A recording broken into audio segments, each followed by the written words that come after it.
नमस्कार। सत्यपाठ एक विशेष आलोचना आम सहित रही ओडिशार जड़े जनाशुना शिक्षाविद वरिष्ठ जड़े राजनेता बा राजनीति निजस्व परिचय अच्छी एक राजनैतिक परिवार रु जन्म होती मुझे सिप्रा मल्लिक कथा डॉक्टर सिप्रा मल्लिक कथा सिप्रा मल्लिक जी की 2009 रु 2014 पर्यंत बिजु जनता दल जो संकट भितर थिला से समय ये केन्द्रापड़ा टिकेट नहीं थिले और जीती थिले और से समय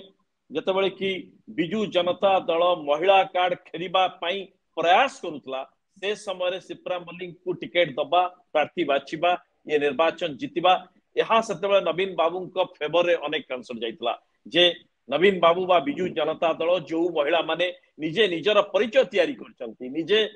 निज गोड़े छिड़ा होती उच्च शिक्षित और राजनीतिक परिवार आसमानू बिजु जनता दल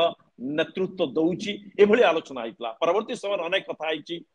एवं सिप्रा मैडम कांग्रेस बिजु जनता दल छाड़ी कांग्रेस सी निजे अच्छा सदस्य अच्छा वरिष्ठ नेत्री अच्छा कांग्रेस टिकेट एथर लड़ी आम सहित आलोचना पे अच्छा डॉक्टर सिप्रा मल्लिक मैडम सत्यपाठ को स्वागत करुच्ची आपण सब बहु थर डिबेट रे अनेक आलोचना आपण सब विवेक रे कथा कहती राजनीतिक दलर थाई जहा ठीक आउ जहा विवेक अनुमोदित ये कथा आपण कहती यार परिचय मु कहू नहीं ओडिसा रे आपणकर ए बाबद एक निजस्व परिचय रही आज जो आलोचना होची ता होची जे निर्वाचन फलाफल भारी बार इतिमध्ये मासे पूरी नहीं 25-26 दिन तबे एथिरे निर्वाचन फलाफल अनेक लोक को चकित कर बिजु जनता दल जी की लगातार 2.5 दशंधि धरी शासन में थिले ये विरोधी दल को पळेले एपर्यंत से कोमारू बाहरी पाउ नाहंती जे वास्तव रे हम अछु को आमे विरोधी रे अछु ना शासक रे अछु एभली एक समय रे समस्त आलोचना करूचंती जे कोन हेतै पारे आपणकर बहु वर्ष धरी बिजु जनता दल सहित संपर्क अछि बिजु जनता दल रु आपण टिकेट नहीं लड़ी जीति विधानसभा रे बिजु जनता दल आपण जड़े सदस्य भाव रे प्रतिनिधित्व करिसंती तबे या गोटे स्पष्ट प्रश्न आप सीधा पचारि जे बिजु जनता दल को 26 रे हरेला किए भारतीय जनता पार्टी और अनेकांश रे कांग्रेस ना नवीन बाबू तांकर निष्पत्ति तांकर किछ लोक कोन किए हरेला मत लगुची आपनकर बहुत एटा अति मूल्यवान प्रश्न अति गुरुत्वपूर्ण प्रश्न वर्तमान जो राजनैतिक परिप्रेक्षी रे एटा सबुठारु समस्त मनरे यही प्रश्न ही उंकी मारुची पांच थर शासन में रहिला ताकू हरेवाटा कौन संभव थिला कि एटा कौन संभव कि हरेला ताले एति पई कौन कारण मत तो लगुच बिजु जनता दल निजे ही दायी बिजु जनता दलर सभापति बिजु जनता दलर कार्यकर्ता एवं जहा उपरे गुरु दायित्व न्यस्त थिला दलर जो मानक उपरे से माने ही मुख्यतः दायी से माने ओडिशार जनसाधारण को भोटर मानक गोटे कमोडिटी बोली भाविले से माने भाविलेनी जे आंको भितरे भी गोटे इमोशन अच्छी गोटे स्पंदन अच्छी गोटे भावना अच्छी गोटे आवेग अच्छी गोटे स्वाभिमान अच्छी आत्माभिमान अच्छी एवं ओडिशा को नहीं ओडियार भाषा साहित्य संस्कृति याकू नहीं कि आमे ओडिशार लोके गर्व करूचु सेटा ही हमर अस्तित्व सेटा ही हमर परिचय एक कथा से माने भूली गले एवं गोटे कमोडिटी को जेमती सहजरे किणी हे जाए से माने भाबुथिले जे आमे आंको डिवाइड करिदबा महिला गोटे ग्रुप करिबा युवक मान को गोटे ग्रुप करिबा कृषक मान को ग्रुप करिबा एवं जो माने वयस्क वरिष्ठ नागरिक से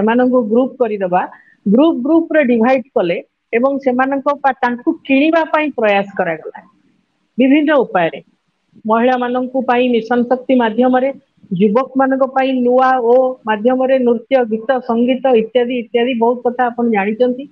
कृषक मान को भाविले आंको आमे कालिया योजना अमुक योजना समुक योजना माध्यम रे आमे तांको जोड़ी देई परिबा तां किणी परिबा एवं एपटे मठ मंदिर ଏଠିକି ସବୁ ବିଭିନ୍ନ ଜାଗାକୁ ବୋଧେ ପଇସା ଦେଇକି ଆମେ ବୟସ୍କ ମାନଙ୍କୁ ବି ଜିତି ପାରିବା କିଣି ପାରିବା, କିନ୍ତୁ ସେ କଥା ନୁହେଁ। ଓଡିଶାର ଲୋକ କମୋଡିଟି ନୁହନ୍ତି ଆଦୌ, ତାଙ୍କୁ ଆପଣ କିଣି ପାରିବେ ନାହିଁ। ତାଙ୍କ ଭିତରେ ଆଜି ବି ଗୋଟେ ଓଡିଆର ହୃଦୟ ସ୍ପନ୍ଦିତ ହଉଛି, ଗୋଟେ ଭାବାବେଗ ସ୍ପନ୍ଦିତ ହଉଛି ଆମ ମାଟି ପାଇଁ, ଆମର ସୁଦୀର୍ଘ ସମୁଦ୍ରର ଯୋଉ ରହିଛି ସମୁଦ୍ରର ବେଳାଭୂମି ତା ପାଇଁ, ଆମ ଖଣି ପାଇଁ, ଆମର ଐଶ୍ୱର୍ଯ୍ୟ ପାଇଁ, ଆମର ଅତୀତ ପାଇଁ, ଆମର ବର୍ତ୍ତମାନ ପାଇଁ। ଏବେ ବି ପ୍ରତିଟି ଓଡିଆ ଗର୍ବିତ। ଯେତେବେଳେ ଆମର ସ୍ୱାଭିମାନ ଉପରେ ଆଘାତ ଆସିବ ସେତେବେଳେ ନିଶ୍ଚୟ ଆମେ ତାକୁ ରିଆକ୍ଟ କରିବୁ, ନିଶ୍ଚିତ। ଆପଣ ମ୍ୟାଡାମ ଜାଣିଥିବେ ଗୋଟେ, କୁହନ୍ତୁ। ହଁ କୁହନ୍ତୁ, ଗୋଟେ ସମୟରେ ମୁଁ ଏଇ କଥା ବି ଆଶା କରୁଥିଲି ଏଇଆ ହିଁ ହେଇପାରେ। ଗୋଟେ ସମୟରେ ବିଜୁ ପଟ୍ଟନାୟକ 117ଟା ସିଟରେ ଜିତିଥିଲେ ଏବଂ ସେଇ ସମୟରେ ସିଏ ମତେ ମଧ୍ୟ ପଟ୍ଟାମୁଣ୍ଡେଇରୁ କ୍ୟାଣ୍ଡିଡେଟ୍ କରିଥିଲେ ଯେତେବେଳେ ତାପରେ ଇଲେକ୍ସନ ଲଢିଲେ, ଏବଂ ସେଇ ସମୟରେ ମତେ ପଚାରିଲେ ଯେ ତମେ ତୁ ଆସେ ଇଲେକ୍ସନ ଲଢ ପଟ୍ଟାମୁଣ୍ଡେଇରୁ। ମୁଁ କହିଲି ମୁଁ ଲଢିବି, କିନ୍ତୁ ଯଦି ମୁଁ ହାରିଯାଏ ତୁ କଣ ଭାବୁଛୁ ତୁ ହାରିଯିବୁ, ଆଚ୍ଛା ଠିକ ଅଛି ହାରିଗଲେ ମୁଁ ତତେ ଗୋଟେ କମିଶନରେ ରଖିଦେଇ ପାରିବି, ଏନି କମିଶନ ବହୁତ କମିଶନ ଅଛି। ମୁଁ କହିଲି ହଁ ରଖିଦେଇ ପାରିବେ ଯେ, କିନ୍ତୁ ଆପଣ ଜିତିଥିଲେ ତ। ସେ ମତେ ପଚାରିଲେ, ଜୋରରେ ହସିଲେ ଆଉ ମତେ ପଚାରିଲେ କଣ ତାହେଲେ ମୁଁ ବି ହାରିଯିବି? ମୁଁ କହିଲି ହେଇପାରେ। ଏବଂ ସେଇଥରକ ବିଜୁ ବାବୁ ହାରିଲେ ମଧ୍ୟ 45 ସିଟ୍ସ ତାଙ୍କର ମାତ୍ର ଜିତିଲେ ଏବଂ ଜାନକୀ ପଟ୍ଟନାୟକଙ୍କର ଗଭର୍ଣ୍ଣମେଣ୍ଟ ହେଲା। ଆପଣଙ୍କର ମନେ ଥିବ ସେ ସମୟଟା, ଏବଂ ୟେସ୍ ସେଇ ଆଜ୍ଞା ଆଜ୍ଞା। ତାର ହିଁ ଏଇଥରକ ରିପିଟେସନ ହେଲା। ଏଇଟା ବି ମତେ ଲାଗୁଥିଲା ଯେ ଓଡିଶା ଲୋକ ଏଇଥର ଏଇଭଳି ତାଙ୍କର ମ୍ୟାଣ୍ଡେଟ ଦେବେ, ନିଶ୍ଚିତ ଦେବେ। କାହିଁକି ନା ଆମର ଯୋଉ ରାଜନୈତିକ କାର୍ଯ୍ୟ ଥିଲା ବିଜୁ ଜନତା ଦଳର,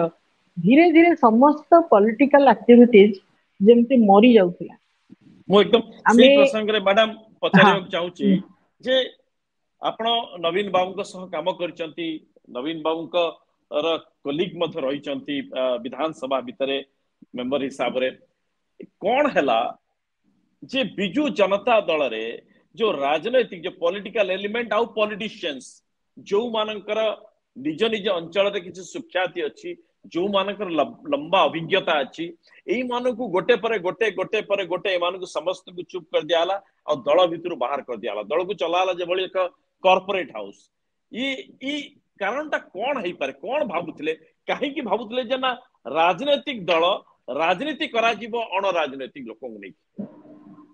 ମୁଁ ବି ସେଇ କଥା ଚିନ୍ତା କରୁଥିଲି ଯେ ପ୍ରଥମରୁ ଆପଣ ଦେଖିଥିବେ ନବୀନ ବାବୁ ଏତେ ଦକ୍ଷ ଥିଲେ, ଏଭଳି ଭାବରେ ଗୋଟେ ଦୃଢ ନିଷ୍ପତ୍ତି ନଉଥିଲେ ସେ ପ୍ରଥମେ ପ୍ରଥମେ ଯୋଉ ସମୟରେ ଗୋଟେ ତାଙ୍କର ନେତୃତ୍ୱକୁ କେହି ଚ୍ୟାଲେଞ୍ଜ କଲା ଭଳିଆ ବ୍ୟକ୍ତି ନଥିଲେ। ପ୍ରଥମରେ ସେଇ ସମୟରେ ଅନେକ ଗୁଡିଏ ଆମର ଆଞ୍ଚଳିକ ଇସ୍ୟୁ ଗୁଡାକୁ, ଆଞ୍ଚଳିକ ସମସ୍ୟା ଗୁଡାକୁ ବିଜୁ ଜନତା ଦଳ ଟେକଅପ୍ କରିଥିଲା। ଯେମିତି ଖଣିର ରୟାଲିଟି ହଉ, ଗୋଟେ ସ୍ଵତନ୍ତ୍ର ରାଜ୍ୟର ମାନ୍ୟତା ହଉ,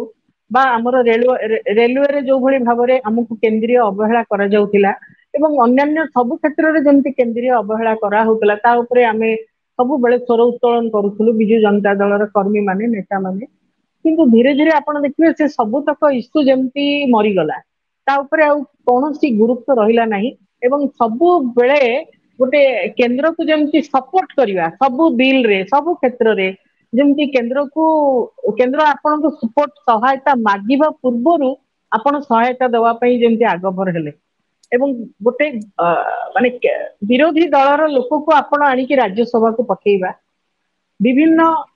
ଅନ୍ୟ ବିରୋଧୀ ଦଳର ଲୋକମାନଙ୍କୁ ଆପଣ ଆଣିକି ତାଙ୍କୁ ବେନିଫିଟ ଦବା, ତାଙ୍କୁ ରାଜ୍ୟସଭାକୁ ପଠେଇବା, ଏକ୍ଜାମ୍ପଲ ବହୁତ ଅଛି ଆପଣଙ୍କ ପାଖରେ। ତାହେଲେ କଣ ଆମ ଦଳରେ, ବିଜୁ ଜନତା ଦଳରେ କଣ ନେତୃତ୍ୱର ଅଭାବ ଥିଲା? ଯୋଉମାନେ ଦୀର୍ଘ ଦିନ ଧରି ତ୍ୟାଗ, ତପସ୍ୟା, ସମର୍ପଣ, ନିଷ୍ଠାର ସହିତ ଦଳ ପାଇଁ କାମ କରି ଆସୁଛନ୍ତି, ସେମାନଙ୍କୁ ଆପଣ ଅପମାନିତ କରି, ଅବମାନନା କରି ଅନ୍ୟ ଦଳରୁ ଜଣକୁ ଆଣିକି ରାଜ୍ୟସଭାକୁ ପଠେଇବା, ତାକୁ ମେୟର କରିବା, କାହାକୁ କୋଉ ପଦବୀରେ ରଖିବା, ଏଇଟା କଣ ଆମ ଲୋକଙ୍କୁ ଅପମାନିତ କରୁଥିଲା କି ନାଇଁ? ନିଶ୍ଚିତ ଭାବେ କରୁଥିଲା। ନବୀନ ବାବୁଙ୍କର ଏଇ ଯୋଉ ବ୍ୟୁରୋକ୍ରାଟଙ୍କ ଉପରେ ଅତ୍ୟଧିକ ବିଶ୍ୱାସ ଆଉ ଅତ୍ୟଧିକ ନିର୍ଭରଶୀଳତା, ଇଏ କଣ ପାଇଁ? ଆପଣ ହଉଛନ୍ତି ଏ ସବୁ ନିଷ୍ପତ୍ତି ପଛରେ ଯୋଉ କିଛି ବ୍ୟୁରୋକ୍ରାଟ ତାଙ୍କ ପାଖରେ ଦିନ ରାତି ରହିଲେ, ନବୀନ ବାବୁ ତାଙ୍କ ଜରିଆରେ ଏଇଭଳି ଏକ୍ସପେରିମେଣ୍ଟ କରୁଥିଲେ ନା ବ୍ୟୁରୋକ୍ରାଟ ମାନେ ଆସ୍ତେ ଆସ୍ତେ ଆସ୍ତେ ଆସ୍ତେ ନବୀନ ବାବୁଙ୍କର ନିଜସ୍ୱ ବୁଦ୍ଧି ବିବେକ କୁ ହିଁ ଆସ୍ତେ ଆସ୍ତେ ହରଣ କରିନେଲେ ଆଉ ରିମୋଟଲି ନବୀନ ବାବୁଙ୍କୁ ଚଳେଇବାକୁ ଚେଷ୍ଟା କଲେ? ବ୍ୟୁରୋକ୍ରାଟ ମାନଙ୍କଠୁ ସମୟ ସମୟରେ ଯଦି କିଛି ଆଡମିନିଷ୍ଟ୍ରେସନ ଉପରେ ସଜେସନ ସେ ନଉଥିଲେ ଯୋଉ ସମୟରେ ପ୍ୟାରିବାବୁ ଥିଲେ ସେଇ ସମୟରେ ମଧ୍ୟ ତାଙ୍କଠୁ ସେ କିଛି ସମୟରେ କିଛି ମତାମତ ତାଙ୍କଠୁ କିଛି ଆଡଭାଇସ୍ ନିଅନ୍ତି କିନ୍ତୁ ସମ୍ପୂର୍ଣ୍ଣ ଭାବରେ ବ୍ୟୁରୋକ୍ରାସି ଉପରେ ରାଜ୍ୟ ଶାସନକୁ ଛାଡିଦବା ଏଇଟା ଗୋଟେ ବହୁତ ବଡ ଗୋଟେ ଗୋଟେ ଭୁଲ ହେଲା ବୋଲି ମତେ ଲାଗୁଛି ଏତେ ଅତ୍ୟଧିକ ବିଶ୍ୱାସ କରି ଶୁଣନ୍ତୁ ବ୍ୟୁରୋକ୍ରାଟ୍ସ ମାନେ ପଲିଟିସିଆନ ଠୁ ସବୁବେଳେ ଭିନ୍ନ ବ୍ୟୁରୋକ୍ରାଟ୍ସ ମାନଙ୍କୁ ସବୁବେଳେ ତାଙ୍କୁ ଟ୍ରେନିଂ ହିଁ ଦିଆଯାଏ ଯେ ତମେ କେମିତି ଲୋକଙ୍କ ଠାରୁ ଦୂରରେ ରହିବ ଭୟ ସୃଷ୍ଟି କରିବ ଏବଂ ସବୁବେଳେ ଲର ପରଭ୍ୟୁ ଭିତରେ କାମ କରିବ ସେଟାକୁ ଜବରଦସ୍ତି ତାଙ୍କ ଲୋକଙ୍କ ଉପରେ ତମେ ଲଗେଇକି କରିପାରିବ କିନ୍ତୁ ଗୋଟେ ରାଜନେତା ସେ ସବୁବେଳେ ଲୋକଙ୍କର ନିକଟତର ହୁଏ ତାଙ୍କର ଯେତିକି କ୍ଲୋଜର ହବ ଯେତେ ପାଖକୁ ଯିବ ଏବଂ ଲୋକଙ୍କର ସମସ୍ୟାର ସମାଧାନ ଜନତାଙ୍କ ସମସ୍ୟାର ସମାଧାନ ସେ ତାଙ୍କରି ଠାରୁ ବାହାର କରେ ଜନସାଧାରଣଙ୍କ ଠାରୁ ହିଁ ଆଣେ ଏବଂ ସେଇଟାକୁ ସେ କେମିତି କାର୍ଯ୍ୟକାରୀ କରିବ ସେଥିପାଇଁ ସେ ପ୍ରୟାସ କରେ ତ ଏଇ ଯୋଉ ଡିଫରେନ୍ସ ଟା ଯେମିତି ସ୍ପଷ୍ଟ ହେଇଗଲା ଯେତେବେଳେ ନବୀନ ବାବୁ ସମ୍ପୂର୍ଣ୍ଣ ଭାବରେ ଗୋଟେ ଆଡମିନିଷ୍ଟ୍ରେଟିଭ ତା ଉପରେ ସେ ନିର୍ଭର କଲେ ବ୍ୟୁରୋକ୍ରାସି ଉପରେ ଏବଂ ନେତା ମୁଁ ମାନଙ୍କୁ ଅପମାନିତ କରାଗଲା ସବୁ କ୍ଷେତ୍ରରେ ଅନେକ ଉଦାହରଣ ଆପଣ କୋରାପୁଟର ଉଦାହରଣ ପାଇପାରିବେ ସାରା ରାଜ୍ୟରେ ଯେମିତି ବିଜୁ ଜନତା ଦଳର ନେତା ମାନଙ୍କୁ ସମ୍ପୂର୍ଣ୍ଣ ଭାବରେ ଅବହେଳା କରାଗଲା ଉପେକ୍ଷା କରାଗଲା ମୁଁ ବୁଝିପାରୁନି ଯେ ଯଦି ନେତା ଶୂନ୍ୟ ହେଇଯିବ ଗୋଟେ ଦଳ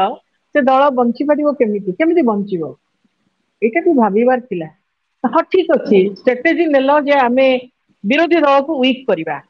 ବିରୋଧୀ ଦଳକୁ ଦୁର୍ବଳ କରିବା କିନ୍ତୁ ବିରୋଧୀ ଦଳରୁ କଂଗ୍ରେସରୁ ଇଏରୁ ସିଏରୁ ସବୁ ଲୋକମାନଙ୍କୁ ଆଣିଲ କିନ୍ତୁ ନିଜ ଦଳର ନେତା ମାନଙ୍କୁ ଉପେକ୍ଷା କରିବାଟା ଉଚିତ ଥିଲା କି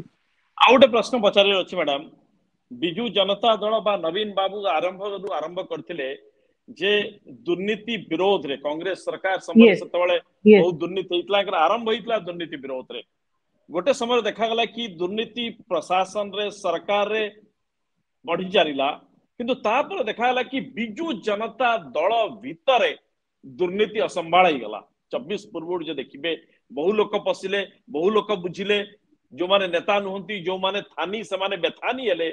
ଆଉ ନାଗା ଆସିକି ମଠ ମାରିଲେ ଯୋଉ କଥା ଅଛି ଯେ ବିଜୁ ଜନତା ଦଳ ଭିତରେ ଏହାକୁ ନେଇକି ଭୟଙ୍କର ଭାବରେ ଦୁର୍ନୀତି ବଢିଲା ତାର କାରଣ ବିଜୁ ଜନତା ଦଳକୁ ଅଜସ୍ର ପାଣ୍ଠି ଆସିଲା ଇଲେକ୍ଟ୍ରାଲ ବଣ୍ଡରେ ବିଭିନ୍ନ ଇଏରେ ଯୋଉ ବିଜୁ ଜନତା ଦଳର ଯୋଉ ନିଜସ୍ୱ ରାଜନୈତିକ ଦଳର ଏତେ ପଇସା ହେଇଗଲା ପରବର୍ତ୍ତୀ ସମୟରେ ଦେଖାଗଲା ଯେ ରାଜନୈତିକ ନେତାଙ୍କୁ ହଟାଯାଉ ରାଜନୀତି କରୁଥିବା ଯୋଉମାନେ ଜୀବନ ଦେଇଛନ୍ତି ରକ୍ତ ଦେଇଛନ୍ତି ତାଙ୍କୁ ହଟାଯାଉ ଦଳଟାକୁ କବ୍ଜା କରାଯାଉ ଏଇଥିପାଇଁ ଦଳର ପଇସା ବହୁତ ହେଇଗଲା ଆପଣ ଭାବୁଛନ୍ତି କି ଏ ଦଳର ଯୋଉ ସମ୍ପନ୍ନତା ସେ ହିଁ ବିଜୁ ଜନତା ଦଳ ପାଇଁ କାଳ ହେଲା ଏତେ ମିଠା ହେଇଗଲା ଯେ ସମସ୍ତେ ପିମ୍ପୁଡି ଭଳିଆ ଦଳର ଲାଗିବ ଆରମ୍ଭ କଲେ ବିଜୁ ଜନତା ଦଳ ସେ ତ ପୂର୍ବରୁ ଗୋଟେ ବଢିଆ ଇମେଜ ଥିଲା ନବୀନ ବାବୁଙ୍କର ସ୍ପଷ୍ଟ ଚିତ୍ର ଥିଲା ତାଙ୍କ ନେତୃତ୍ୱର ଯୋଉ ଦୃଢତା ସେ ସ୍ପଷ୍ଟ ଥିଲା ଯେ କିଏ ବି ଗୋଟେ କରପସନ ଯୋଉଠୁ ସେ ଆଭାସ ମାତ୍ର ପାଉଥିଲେ ତୁରନ୍ତ ସେ ବ୍ୟକ୍ତିକୁ ସେ ଦଣ୍ଡିତ କରୁଥିଲେ ତାକୁ ଦଳରୁ ଏକ୍ସପେଲ କରାହଉଥିଲା କେତେବେଳେ ସସ୍ପେଣ୍ଡ କରାହଉଥିଲା କିନ୍ତୁ ପରବର୍ତ୍ତୀ ସମୟରେ ଧୀରେ ଧୀରେ ସେ ଯେମିତି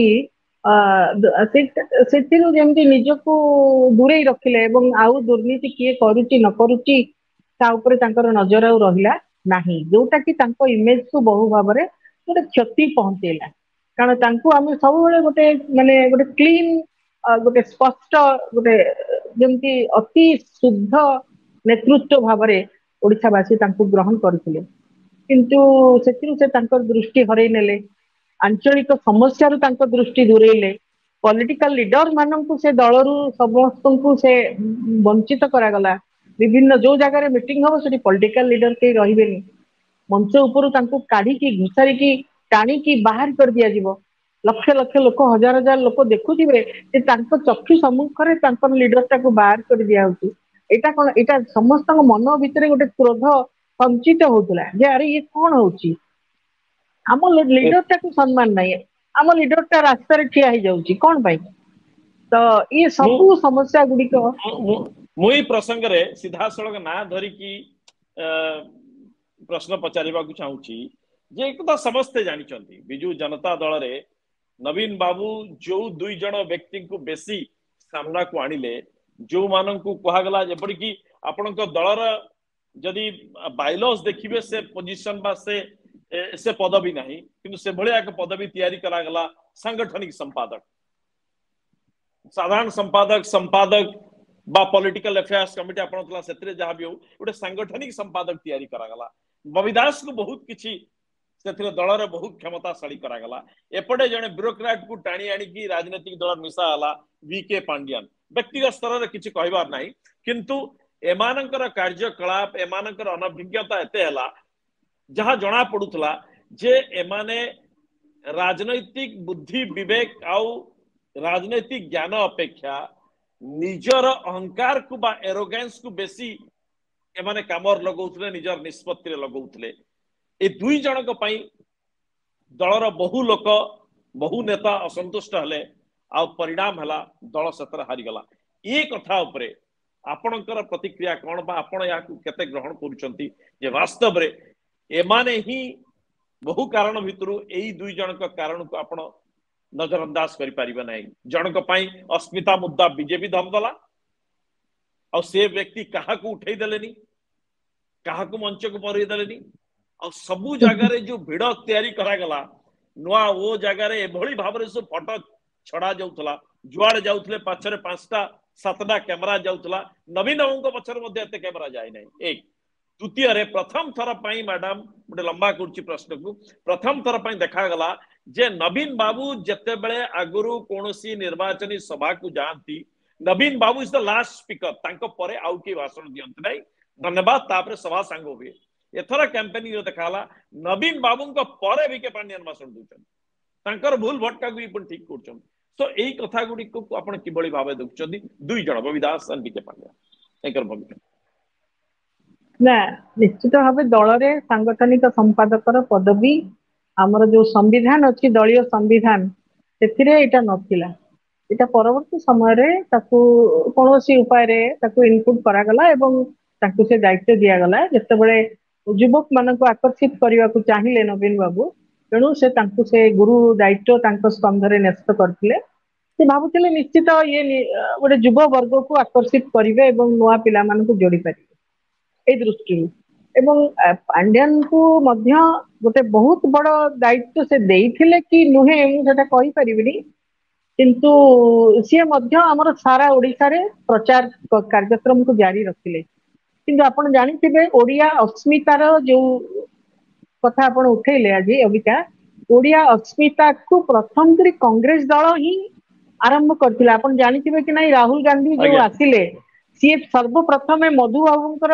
जो स्मृति पीठ अच्छी सेठारु ही आमर इलेक्शन कैंपेनिंग आरंभ करथिला कांग्रेस दल सेठी मीटिंग तापर गोटे विशाल जनसभा रे से तांकर अभिभाषण देइथिले किंतु ये जदियो याकू मैनिफेस्टो रे धरिले नाही कांग्रेस दल किंतु बीजेपी सेटाकू ता मैनिफेस्टो रे नेला ओडिया अस्मिता को एवं ओडिया अस्मिताटा ही एथर निर्वाचन रो मुख्य मुद्दा रे परिणत हैला एवं जोटा बीजेपी भी भाबी नथिबो जे एते संख्या रे से माने मेजॉरिटी को आसीबो तांकर एतिकी संख्या आसीबो से माने सरकार गढिबे एकथा सी भी भाबीबा पूर्वरु जनसाधारण तांको ऊपरे एते बड़ गुरु दायित्व न्यस्त कले निश्चित भाव रे ओडिया अस्मिता ए आर जो लहर आर जो प्रभाव ओडिया वासी को उद्बुद्ध कला से निश्चित भाव रे आज ए 24 इलेक्शन रे गोटे बहुत बड़ कार्यक्रम बहुत बड़ मुद्दा भाव रे आगु को आसिला आपन लागु छ कि केवल पांड्यानकर उपस्थिति सबु जगह पांड्यानकर चेहरा देखा जिबा पांड्यानकर भाषण पांड्यानकर नेतृत्व पई अस्मिता उठिला ना जेभली ढंगरे पांड्यान दल उपरे निजर ये सार्वभौमत्व को जारी करूथले बा ये पूरा अधिकार आ तांकर नेतृत्व को जाहिर करूथले आ सबु कथारे सी जो भली भाव रे निजको प्रदर्शित करूथले ये सबु पछरे मु जदि श्रीमंदिर रो परिक्रमा प्रकल्प होची मु राती 4टा रु जदि उठिकी किए ओडिसा रो को जगह रे कोन हला जदि देखुची सी होची मु आ नवीन बाबू को पाखरे जदि किए रील तैयारी करूची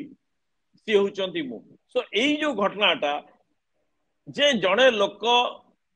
से जो मान न मान मु होची सब तोटू सब तोर सबुठारु भल निज लोक एई जो कथाटा बेसी ओडिया लोक ग्रहण करि पारले नाही परिणाम भेला जे बिजू जनता दल को काटि ना निश्चित बहुत बड़ गोटे मेजर फैक्टर जे सी सब बेले निजको प्रोजेक्ट करने चाहिए दलर नेता हिसाब से दलर सबुठ प्रमुख व्यक्तित्व सी मुख्य नेतृत्व द्वारा कार्य होता सी भाविले लोक मन में भर्ती करने लोक जापारे ओडिशा लोक एत बोका नुहति लोक जापारे से निजक जो इम्पोज करुँच नवीन बाबूर सम्मति केते अच्छी केते नाही एटा ओडिशा लोक स्पष्ट भाव में जान गोटे अनुभव भी होता बोध हुए आम नेता चारिआडू घेरिकी किसी गोटे गोटे जमी बैरियर आम ठार क्रिएट करके अलग करके रखा कि पाखक छड़ा होनी कि प्रकृत स्थिति को जानापी कि आमको सुजोग दि जाऊनी कि कारण जो लोक दिने सबू लोक खुशी रे खुशी होता गोटे प्रश्न करुला जो नेता मुझे भावुँ कौन सी नेता विश्वर से यही प्रश्न कर आपण मैंने खुशी तो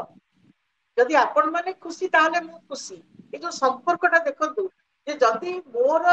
वोटर्स मोर नागरिक मोर लोक मैंने खुशी हेले ताहले नेता खुशी अच्छी ये जो संपर्क थिला नवीन बाबू एवं वोटर मान मध्य से संपर्कटा कटा हो जब बाद दिगला चारिपटू जमी गोटे गोटे बैरियर रे गोटे बंदी करके हाउस अरेस्ट करके रखला भाया सब आड़ जहाँ सी चाहिए सी ही केवल देखा करिपारिबो अन्य माने देखा करि पारिबे नाही को प्रकार स्थिति ये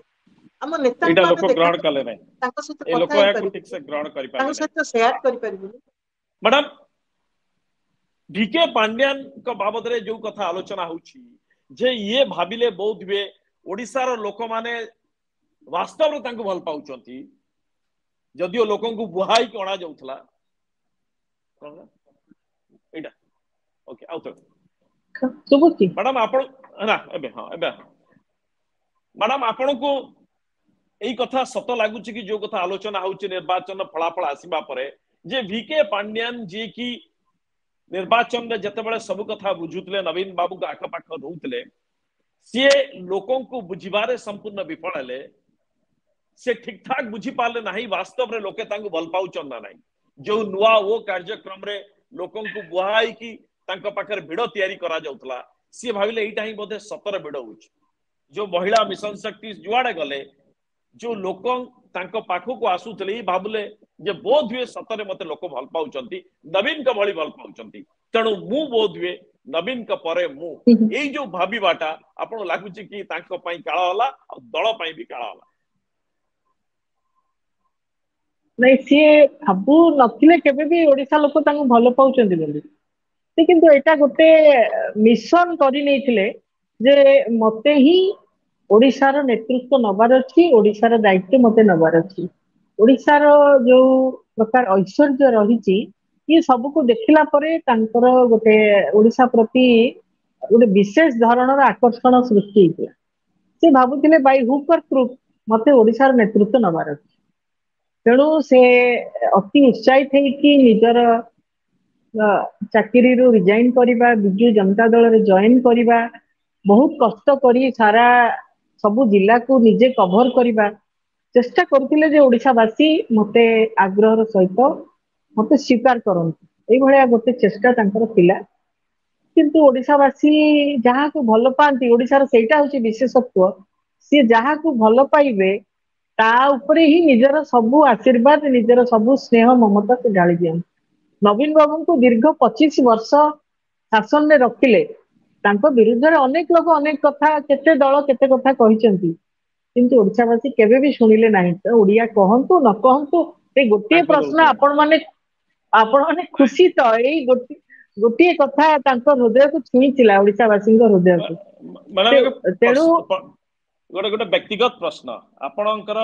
समस्त आशा करुथले जे आपण केन्द्रापड़ारू टिकेट पाउछन समस्त आशा करुथले इवन मीडिया रे मध्य आमे एक प्रकार धरनी थलु कि आपण मध्य टिकेट पाउछन एथरा किए काटला आपण टिकट को जगह असुविधा होला ए कथा निर्वाचन सल्लाणी बहुत लोक जानिया चाहउछन नवीन बाबू काटले ना आउ की काटले मु तो देखा भी करथिली ପାଣ୍ଡିଆନ ଏବଂ ବବି ଦି ଜଣ ଯାକ ବସିଥିଲେ ଅଫିସ ରେ, ମୁଁ ତାଙ୍କୁ ଦେଖା ବି କରିବାକୁ ଯାଇଥିଲି।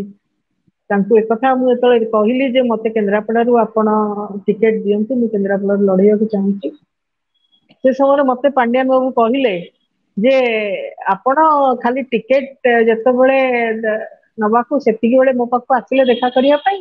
ଆଉ ପୂର୍ବରୁ ମତେ କାହିଁ କେବେ ଦେଖା ତ କରିନାହାନ୍ତି।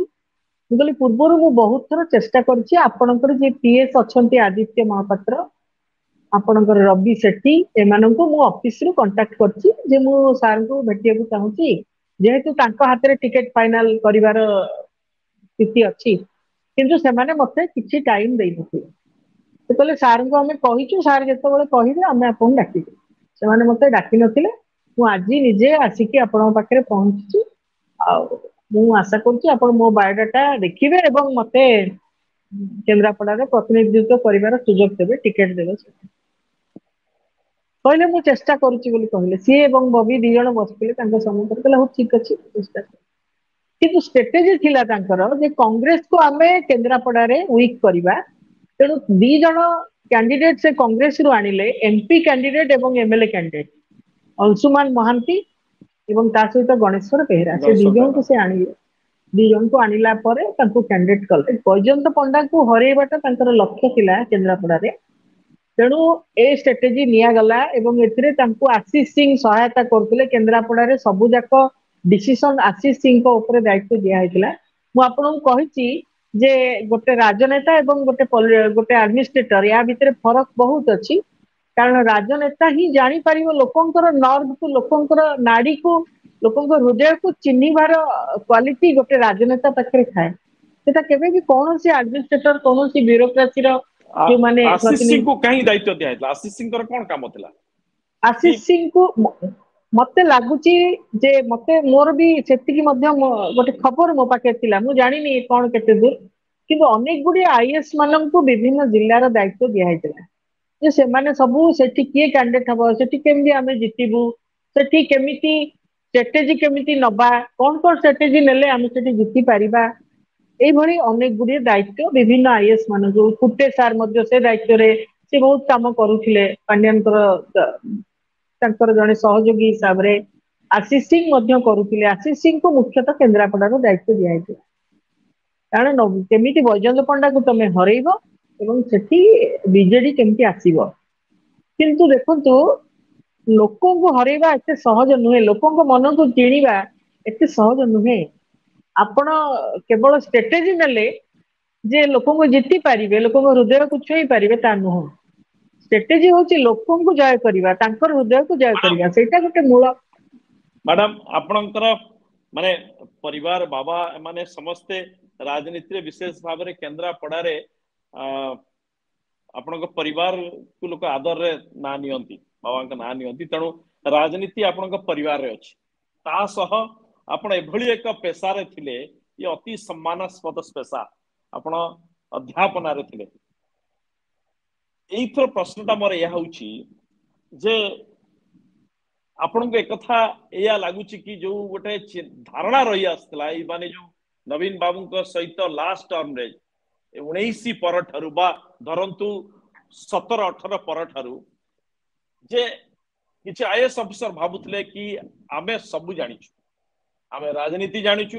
ଆମେ ପ୍ରଶାସନ ଜାଣିଛୁ, ଆମେ ବିଭିନ୍ନ ପ୍ରକଳ୍ପ କେମିତି ତିଆରି ହେବ ଜାଣିଛୁ, ମନ୍ଦିର ତିଆରି କରିବା ଜାଣିଛୁ, ରାଜନେତା ତିଆରି କରିବା ଜାଣିଛୁ, ରାଜନେତାଙ୍କୁ ତାଙ୍କର ସମସ୍ତ ଯାହା ରହିଛି ପ୍ରତିଭା ବା ତାଙ୍କର ପତିଆରାକୁ ନଷ୍ଟ କରିବା ଜାଣିଛୁ, ଆମେ ଚାହିଁଲେ ଗୋଟେ ରାଜ୍ୟରେ ଯାହାକୁ ବି ନେତା କରିଦେଇ ପାରିବୁ। ଇଏ ଏଭଳି ଏକ ଶିକ୍ଷା ଗଲା କି ଯେ ଆପଣ ମାନେ କେବଳ ଅର୍ଡର ନେଇପାରିବା, ଏକ୍ଜିକ୍ୟୁଟିଭ କରିପାରିବା, ଏକ୍ଜିକ୍ୟୁସନ ଆପଣଙ୍କୁ ଜଣା, ଆଉ ତା ଛଡା କିଛି ଜଣା ନାହିଁ। ନେତୃତ୍ୱ ବା ପଲିଟିକ୍ସ ଇଏ ଆପଣଙ୍କର ଖେଳ ନୁହଁ, ଆପଣ ମାନେ ଯାହା କରୁଛନ୍ତି ସେଇ ତ ରୁହନ୍ତୁ। ଓଡିଶାବାସୀ ଅନ୍ତତଃ ଏହା ଶିଖେଇଲେ ବୋଧେ ମ୍ୟାଡାମ। ନିଶ୍ଚିତ ଓଡିଶାବାସୀ ସେୟା ଶିଖେଇଛନ୍ତି ଯେ ଆପଣଙ୍କର କାର୍ଯ୍ୟର ସୀମା ପରିଧି ସେ ଭିନ୍ନ ଏବଂ ଗୋଟେ ରାଜନେତାର ପରିଧି ଭିନ୍ନ। ମୁଁ ଆପଣଙ୍କୁ ଏବେ କହିଲି ଯେ ତାଙ୍କୁ ହିଁ ଟ୍ରେନିଂ ଦିଆଯାଏ ଯେ ତମେ ଲୋକଠାରୁ ଦୂରତ୍ୱ ସବୁବେଳେ ମେଣ୍ଟେନ କରିବ, ଡିଷ୍ଟାନ୍ସ ମେଣ୍ଟେନ କରିବ, ତାଙ୍କର ସମସ୍ୟାକୁ ନିୟମ ଭିତରେ କେତେ ତାଙ୍କ ଉପରେ ଥୋପି ପାରିବ, ରଖିପାରିବ, କିନ୍ତୁ ଲୋକଙ୍କ ମନକୁ ବୁଝିବା, ଲୋକଙ୍କ ହୃଦୟକୁ ଛୁଇଁବା, ତାଙ୍କର ପ୍ରକୃତ ସମସ୍ୟାର ସମାଧାନ କରିବା, এই କଥା ଟ୍ରେନିଂ ରେ ଦିଆଯାଏ ନାହିଁ। ମୁଁ ଭାବୁଛି ଏଇ କଥା ହିଁ ଟ୍ରେନିଂ ଦବା ଉଚିତ ଆଇଏଏସ୍ ମାନଙ୍କୁ, ଯେ ପ୍ରକୃତରେ ଲୋକଙ୍କ ସମସ୍ୟା ସହିତ ତମେ ବି ଜଡିତ ହୁଅ। ମୋର ମନେ ପଡୁଛି ଗୋଟେ କଥା, ନିଜେ ବିଜୁ ବାବୁ ବି ତାଙ୍କ ଭାଷଣରେ କହିଥିଲେ ଯେ ଯେତେବେଳେ ଏଇ ଯୋଉ ଆମର ନ୍ୟାସନାଲ ହାଇୱେ ହେଲା ପାରାଦୀପ ଡୁବୁରି ଠାରୁ ପାରାଦୀପ ପର୍ଯ୍ୟନ୍ତ, ସେ ହାଇୱେ ସମୟରେ ଯୋଉ ଜମି ଅଧିଗ୍ରହଣ ହଉଥିଲା, ସେଇ ସମୟରେ ବାପାଙ୍କୁ ସେଇ ସମୟରେ ଦାୟିତ୍ୱ ଦିଆହେଇଥିଲା ଯେ କେମିତି ଲୋକଙ୍କୁ ବୁଝେଇକିରି ଜମି ଅଧିଗ୍ରହଣ କରାଯିବ। କିନ୍ତୁ ବାପା ହାତ ଯୋଡିକି ବିଜୁ ବାବୁଙ୍କ ପାଖରେ ଠିଆ ହେଲେ, ପଚାରିଲେ କହିଲି କାହିଁକି ଏପର୍ଯ୍ୟନ୍ତ ଜମି ଅଧିଗ୍ରହଣରେ ବିଳମ୍ବ ହଉଛି? ନା ଚାଷୀ ମାନଙ୍କର ଧାନ ଯେପର୍ଯ୍ୟନ୍ତ ତାଙ୍କ ଅମାରକୁ ନ ଯାଇଛି, ତାଙ୍କ ଘରକୁ ନ ଯାଇଛି କ୍ଷେତରୁ, ମୁଁ ରାସ୍ତା ପାଇଁ ଜମି ଅଧିଗ୍ରହଣ କରିପାରିବି ନାହିଁ। କୃଷକ ମାନଙ୍କର ଗୋଟେ ବର୍ଷର ଫସଲକୁ ଖାଦ୍ୟକୁ ତାଙ୍କଠୁ ଅଲଗା କରିପାରିବେ। ପ୍ରତିମୂର୍ତ୍ତି ଉନ୍ମୋଚନ କରିବା ପାଇଁ ବାପାଙ୍କର ବିଜୁ ଯାଇଥିଲେ କେନ୍ଦ୍ରାପଡା, ଏବଂ ସେଇ ସମୟରେ ସେ ତାଙ୍କ ଅଭିଭାଷଣରେ ବାପାଙ୍କ ବିଷୟରେ ଏଇ କଥାଟା ଉପସ୍ଥାପନା କରିଥିଲେ ଯେ ଯେତେବେଳେ ନ୍ୟାସନାଲ ହାଇୱେ ତିଆରି ହେଲା ପାରାଦୀପକୁ, ସେଇ ସମୟରେ ଜମି ଅଧିଗ୍ରହଣ ସମୟରେ ଯେତେବେଳେ ବିଜୁ ବାବୁ ଦାୟିତ୍ୱ ଦେଇଥିଲେ ବାପାଙ୍କୁ, ବାପା କହିଲେ ଯେପର୍ଯ୍ୟନ୍ତ କୃଷକ ମାନଙ୍କର ଧାନ ପାଚିଲା ଧାନ କ୍ଷେତରେ ଅଛି, ସେ ତାଙ୍କ ଅମାରକୁ ଯେପର୍ଯ୍ୟନ୍ତ ନ ଯାଇଛି, ତାଙ୍କ ଘରକୁ ନ ଯାଇଛି, ମୁଁ ତାଙ୍କ ଜମିକୁ ଅଧିଗ୍ରହଣ କରିପାରିବି ନାହିଁ। ମାନେ ମୁଖ୍ୟମନ୍ତ୍ରୀଙ୍କ ସମ୍ମୁଖରେ ଏଭଳି କହିପାରିବା ଗୋଟେ ନେତା ପକ୍ଷରେ କେବଳ ସମ୍ଭବ। ଯଦି କିଏ ଆଡମିନିଷ୍ଟ୍ରେଟରକୁ ଦାୟିତ୍ୱ ଦିଆହେଇଥାନ୍ତା, ମତେ ଲାଗୁଛି ସିଏ ହୁଏତ ରାତାରାତି ସେ ଜମି ଧାନ ଥାଉ ନଥାଉ ତାକୁ ସେ ନିଶ୍ଚିତ ଭାବରେ ତାକୁ ହଟେଇ ଦେଇ ପାରିଥାନ୍ତା। ତ ଆପଣଙ୍କର ଏଇଟା ହଉଛି ଗୋଟେ ଆଜ୍ଞା, ଆପଣଙ୍କର ନବୀନ ବାବୁଙ୍କ ସହିତ ବା ତାଙ୍କ ନେତୃତ୍ୱ ସହିତ କାମ କରିବାର ଆପଣ ବହୁ ଭଲ ଅଭିଜ୍ଞତା ରହିଛି। ହଁ ଯଦି ଭବିଷ୍ୟତରେ ଏବେ ଆପଣ କଂଗ୍ରେସରେ ଅଛନ୍ତି, ଏଇଟା ପୁରା ହାଇପୋଥେଟିକାଲ କ୍ୱେଶ୍ଚନ, ଏ କ୍ୱେଶ୍ଚନ କିଛି ବେସ୍ ବି ନଥାଇ ପାରେ, କିନ୍ତୁ ଯଦି ନବୀନ ବାବୁ ନିଜେ ଚାହାନ୍ତି, ପୁଣି ଥରେ ଜଣା ହଉଛି ଯେ ନବୀନ ବାବୁ ଏବେ ପ୍ରୟାସ କରୁଛନ୍ତି ଓଲ୍ଡ ବିଜେଡି କୁ ଏକଜୁଟ କରିବା ପାଇଁ, ଯୋଉ ପୁରୁଣା ବିଜେଡି ସେ ବିଜୁ ଜନତା ଦଳ ପରିବାରକୁ ପୁଣି ଥରେ ଏକଠା କରିବା ପାଇଁ। ତେଣୁ ଏ ପରିସ୍ଥିତିରେ ଯଦି ନବୀନ ବାବୁ ପୁଣି ଆପଣଙ୍କୁ ଖୋଜନ୍ତି, ଯେ ପୁଣି ଯଦି ଆପଣଙ୍କୁ ଦଳକୁ ଡାକନ୍ତି, ଆପଣ ବିଜୁ ଜନତା ଦଳକୁ ପୁଣି ଥରେ ନବୀନ ବାବୁଙ୍କ ସହିତ କାମ କରିବା ପାଇଁ ଯିବେ ନା କଂଗ୍ରେସରେ କଣ୍ଟିନ୍ୟୁ କରିବେ? ଇଏ ତ ଗୋଟେ ପ୍ରକୃତରେ ଆପଣ ଗୋଟେ ହାଇପୋଥେଟିକାଲ କ୍ୱେଶ୍ଚିନ କଲେ, କିନ୍ତୁ ଯୋଉ ଦଳ ମୋ ଉପରେ ଏତେ ବିଶ୍ୱାସ ସ୍ଥାପନ କଲା, କଂଗ୍ରେସ ଦଳ ଏତେ ଅଳ୍ପ ଦିନ ଭିତରେ ମୋ ଉପରେ ଏତେ ଭରସା କଲା, ମତେ ତାର କ୍ୟାଣ୍ଡିଡେଟ କଲା, ତାର କର୍ମୀ ମାନେ ମୋ ପାଇଁ ଦିନ ରାତି ପରିଶ୍ରମ କଲେ, ଖଟିଲେ, ମୁଁ କଣ ତାଙ୍କର ପରିଶ୍ରମର, ତାଙ୍କର ବିଶ୍ୱାସର ଫଳ, ବିଶ୍ୱାସର ପ୍ରତିଦାନ ମୁଁ କଣ ଏଇଆ ଦେଇପାରିବି କି? ମତେ ତ ଲାଗୁନି ଏଇଟା କେବେ ସମ୍ଭବ। ମତେ ତ ବହୁତ ବହୁତ ଲାଗୁନି। ଧନ୍ୟବାଦ ମ୍ୟାଡାମ, ଅତି ସୁନ୍ଦର ଉତ୍ତର ଦେଇଛନ୍ତି ଯେ ରାଜନୀତିରେ ଦଳ ଆସିବ ଯିବ, କିନ୍ତୁ ଯୋଉମାନେ ଆପଣଙ୍କ ସହିତ ରହିଛନ୍ତି, ଯୋଉମାନେ ଆପଣଙ୍କୁ ଅକୁଣ୍ଠ ଭଲ ପାଇବା ଦଉଛନ୍ତି, ସେମାନଙ୍କ ବିଶ୍ୱାସ ଭଲ ପାଇବା ସହ